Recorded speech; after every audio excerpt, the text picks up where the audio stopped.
Hey everyone, welcome back to the channel. It's Rustabout Collector here. I am super excited to bring you guys a review of the Banished Checkpoint, the latest World of Halo mission pack. This one from Amazon.com. If you like what you see here and you want to pick one up for yourself, there's a link down in the description. The retail price for this is $29.99. If each figure is, $10 and all these accessories equal the other $10, I do feel like you're getting a pretty good amount of plastic per dollar here. Now this is the third mission pack we have gotten from the World of Halo line. The other two I will put up here in case you want to go back and watch those, but I feel like we're going to get some pretty familiar things here, some accessories that we've already seen before. We did already get this Brute in the previous mission pack, so there may not be a ton of brand new sculpts and paint apps here, but ultimately this is a great way to flesh out your World of Halo world. By now we're pretty familiar with the packaging, the green, the Master Chief, the name down here, Banished Checkpoint with Spartan CQB and Brute Warrior. Turning around to the back, we see that this is kind of advertised with Series 4, which is interesting. We are up to Series 5 and 6 now, so this is maybe an older set that was then released later, or who knows? It's hard to say how this all pans out. There's a lot going on in the world right now, so it's not really a surprise to me that some of these might get delayed or, stored in a warehouse before they finally see the light of day. So regardless though, I'm really, really happy to have it now. That Spartan CQB is looking so awesome. CQB armor in Halo 3 was my favorite, so even though this is like the Halo Reach Mark V style armor, it's still CQB, and that gets me excited. But there's only so much that we can ascertain about this from looking on the outside. Let's break this open and take a closer look at what it comes with.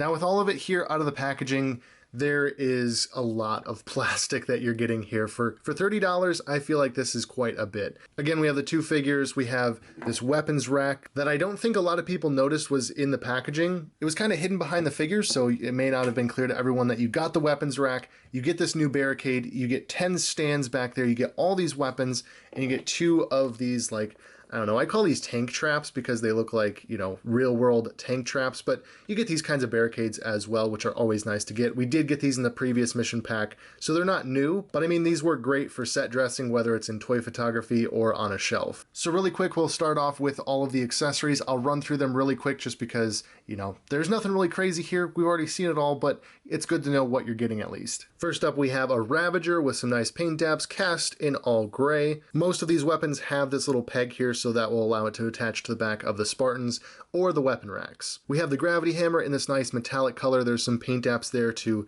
simulate the energy running through it. The grips are also painted to look like leather. It looks really sweet. Again, we've gotten it before, but it's still nice to have. We have the UNSC Commando Rifle. Mine came in just a little bit warped, but if this happens to you, it's really simple to heat these up with a little bit of hot water or a hairdryer, mold them back into place, and then dip them in cold water, and they'll hold their shape. We have a Needler, which I absolutely love from World of Halo. The way they did these translucent needle shards is just so cool, and it has a nice, almost metallic purple finish to it. We also get a Mangler cast in dark gray with the light gray blades painted on there and little brown paint hits there for the leather straps, which looks really cool. I'm glad that they even got that little detail painted in there. We also have a shock rifle. This one is also really nicely painted. You have the light gray, the dark gray, and the brown for the straps there. This is smaller than some of the previous versions because the other ones were just too oversized for the figures. This is much more accurately scaled. And although I know it's probably impossible, it would be kind of cool if they could drill out this barrel somehow in production and incorporate something like this in the translucent blue so that you kind of got the energy effect in the weapon there, but I know that that would probably be way over budget for a weapon like this. We also get the Pulse Carbine, and I was pretty certain that this was in a new color. I went back and checked it against the old one, and as you can see, the top one, this new one, is a much darker, richer purple color, and it has that same kind of metallic-y finish that we get with the Needler. So that is a big improvement. And then finally, we get the Energy Sword. We've gotten this a couple times before as well, but again, it's just good to have more and more weapons for these figures. Now then, there's also the scrap gun. Now this we have kind of technically seen before, however this is a slightly retooled version of it. We got this lighter version with these Spartan Hunter Brutes in one of the multi-packs, as well as a single carded variant as well, I believe. But it's not just the plastic color that has changed. This new version has also added on these two vertical hand grips that we don't see with the previous version. That's actually a completely new addition to this. As well, on the bottom, this new one now has a hole drilled here with some added plastic there, probably just for the integrity of the mold. But yeah, there's an added hole there, which is for this new stand that we get here. So now, just popping that into place, we have a mounted scrap gun. Or rather, this way. I forgot. I think it's supposed to go this way because the other way would make it too imbalanced.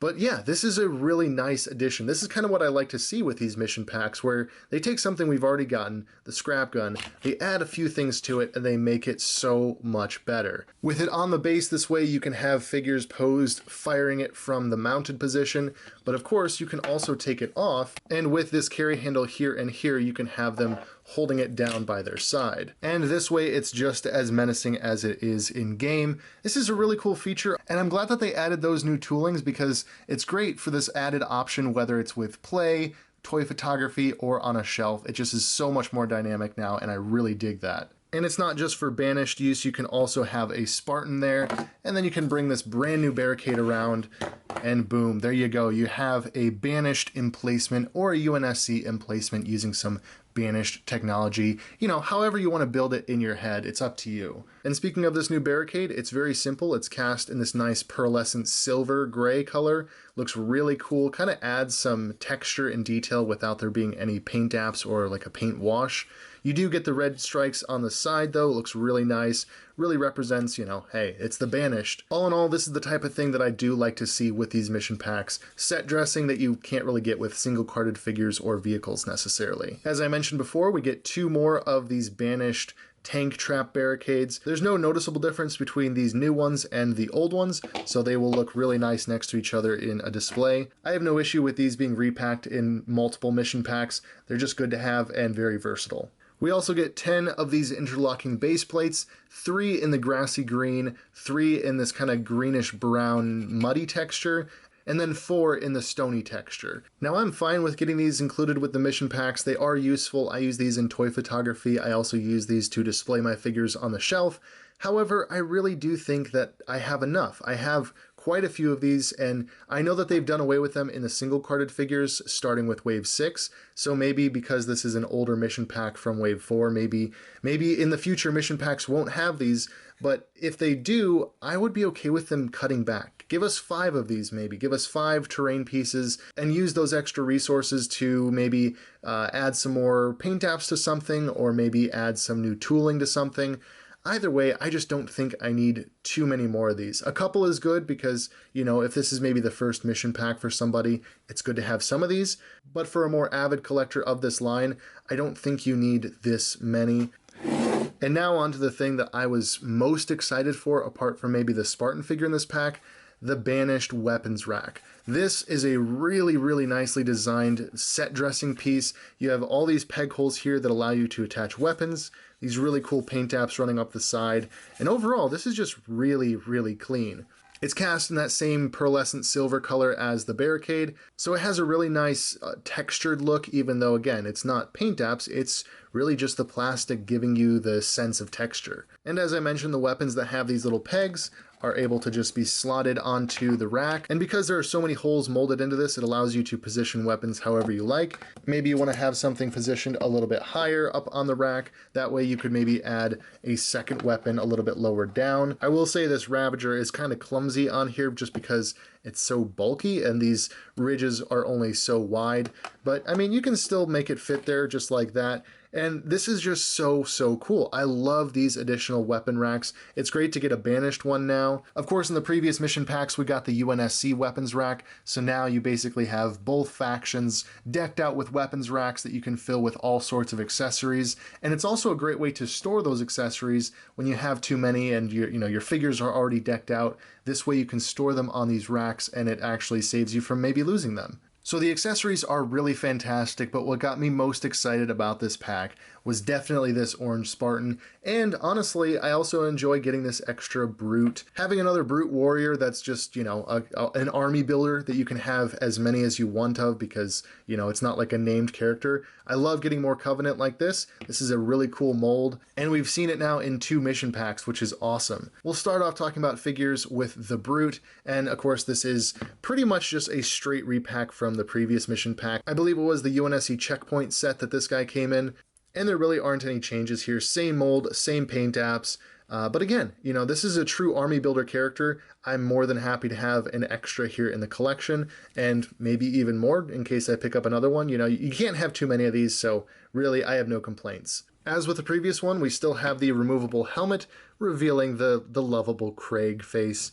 Unfortunately, it's a bit undersized. I think I mentioned that in my previous review. It's a little bit out of proportion with the rest of his body, but if you put the helmet on, it's not really as noticeable, and so, this is how I always have it displayed anyways. It's not a big deal, but it would be nice if we got maybe both of these just scaled up just a little bit. Personally, this is my favorite design from the Halo Infinite Brutes. I just love the color, I love the design, the armor plating looks really cool, and it's a great way to mesh the designs of like Halo 3 Brutes with the newer game design. Now as for articulation, you have a swivel at the head allowing you side to side. You also have a hinge at the neck, though mine is kind of stuck. That was a problem with the previous ones as well, so I will have to take a hairdryer to this probably and heat it up to get that first motion out of it. I remember a lot of people saying that, they had stuck joints, and because they tried to force it, they ended up breaking their figures, so don't do that. If you get one that's a little bit tough, heat it up first and don't try to force it, because that will usually result in a broken peg. The shoulders have a hinge and swivel, so all the way around. You can hinge it up to just past 90.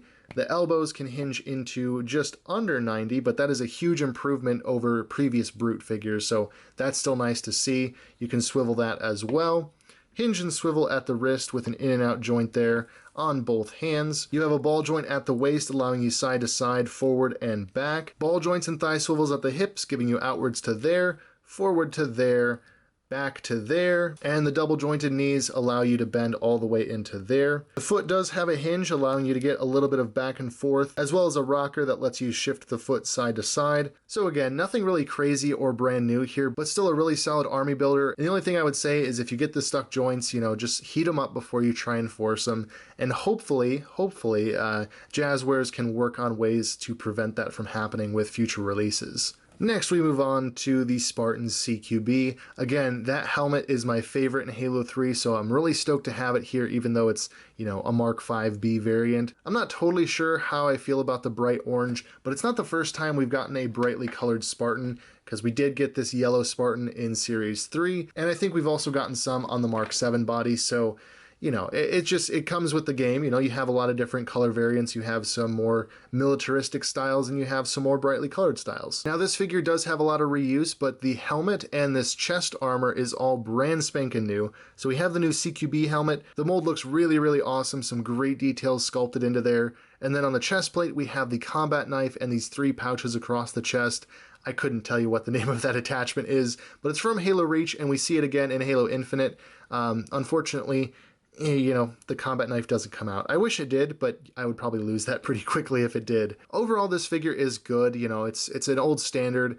Now, I will say with this figure, the plastic feels a little bit different. I don't know if they use a different type with these mission packs, but I did notice that there's just kind of a different feel with these Spartans from the mission pack. This one is from the 2 previous ones, and obviously this is from the Amazon one, but the plastic feels a little bit different. Maybe it's just a slightly cheaper type of plastic, but it definitely feels a little bit different than some of the single carded releases. And likewise, we usually don't get as many paint apps on these. And with this one in particular, some of the paint apps that we do get aren't all that crisp. Unfortunately, I noticed with mine that there was some scratching here on the crotch piece, and there's also some like overspray and underspray on this leg joint here. It's not a huge deal, but that right there is why I wish they would drop the number of base plates to 5 or 2 or maybe even 0 and increase some of the budget for these paint apps. give us some weathering maybe over top of this orange to bring it down a little bit in color, and make sure that these kinds of paint app errors don't occur, or put it towards, improving the joints of the brute back there. Things like that would be really nice to see. I do love how much you get for $30, but I'm sure that things like this are kind of where they have to cut back a little bit to afford all those other accessories. But despite that, I am always happy to get another Spartan variant in the collection, so I do have my gripes with it, but overall, it's a Spartan, it's a CQB Spartan. I'm pretty excited for that. And because I do customize things, I can always paint this over with a different color if I feel so inclined. Now, as for articulation, once again, you have a swivel at the head, allowing you that left and right. There is some down as well as some up, but not much, and I think that's actually because of the armor. I think the armor does impede it just a little bit. You have a hinge and swivel at the arms, all the way around, up past 90 at the shoulders. Single jointed elbows, so you can swivel it all the way around. You can hinge it just under 90. What's interesting to me is that this is the older mold of Spartan Mark V. So with Series 3, we saw the same elbows that only got you into just under 90. But with Series 4, that's on the packaging for this new mission pack, we got this retooled EVA Spartan in Series 4 that has a much better crunch on the elbow, allowing you to get to just under 90. So it's curious to me that they used the older mold in this mission pack, but it's not a huge deal. I mean, that is a couple degrees of articulation there. It's not much, but it is nice, and I think I would have preferred it on this body, but it's nothing that a few cuts to the plastic couldn't fix. You can go in with a razor blade and shave some of that plastic down and improve that arm joint. The hands are also hinge and swivel, so all the way around, in and out joint. You have a ball joint at the torso, allowing you side to side, forward and back crunch. At the hips, you can get outward to there, hinge them forward to there. There's a thigh swivel, back to there, and then the knees are double jointed, so you can get a really nice crunch there, and then a hinge and rocker at the foot, allowing you that much motion there, and some side to side rocking. Now, there's one thing that kind of was funny and kind of caught me off guard, was that I thought there was only a couple Mark V Spartans that were released in the World of Halo line. And when I got this pack in, of course, I went and I dug up all of my different variants so that I could do like a fun lineup of all the different figures we've gotten. And there were quite a few more than I remembered. So first off, we got the Mark V-B variant. I can't find my clean version. This is the one that I kind of cannibalized for a custom Mark V-B that I made a while ago. You can see this over on my Instagram. But this one had some issues. There was quality control issues. The hips were way too wide.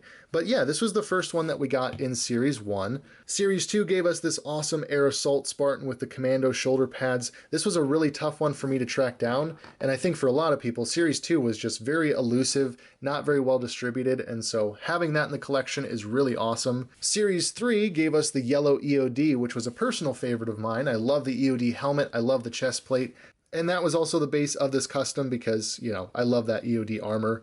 Then we got the EVA with the Mantis vehicle. Absolutely awesome pack-in. I love the armor coating on this guy, and I also love that chest plate with the dagger sideways. And then we got this red EVA from Series 4 with a slightly different helmet than the one we got with the Mantis, but ultimately it's a really awesome figure. I love how many different armor coatings we've gotten with all of these. The same goes for the Mark 7 Spartans. They're just so colorful, and you have everything from more like, drab grays and drab greens to the more brightly colored reds, oranges, yellows. Even the blue is pretty bright. So all in all, this is another great mission pack. It does what it set out to do. You have this pack with a lot of reuse and repackaging, but ultimately it's just a great way to fill out your World of Halo collection, whether it be on a shelf or for toy photography. Doesn't even matter. You just have so many great accessories here. You get some set dressing pieces like these weapon racks and barricades and things, and I have no problem paying $30 for something like this because it just has so much to offer. I do hope in the future that Jazwares does fix the quality control issues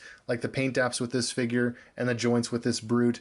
That would be something where if they cut back on one or two accessories or the figure stands, things like that, if those weren't in the pack but we had some really awesome new detailed weathered Spartans or retooled weapons, retooled figures, that would really make me happy, and I would have no problem paying the same price with a few less accessories for higher quality. But that's where we're wrapping this video up, so if you want to get this pack for yourself, again, the link is down in the description. You can also find the link tree there if you want to check out my Instagram. I post things like this to my story when I get news of them dropping. I also post toy photography and new announcements, just all kinds of different stuff. So if you want to keep up with the channel, that is the best way to do it. But thank you again so much for watching. Have a wonderful evening, noon, or night, depending on when you're watching this video. And as always, I will catch you all in the next video.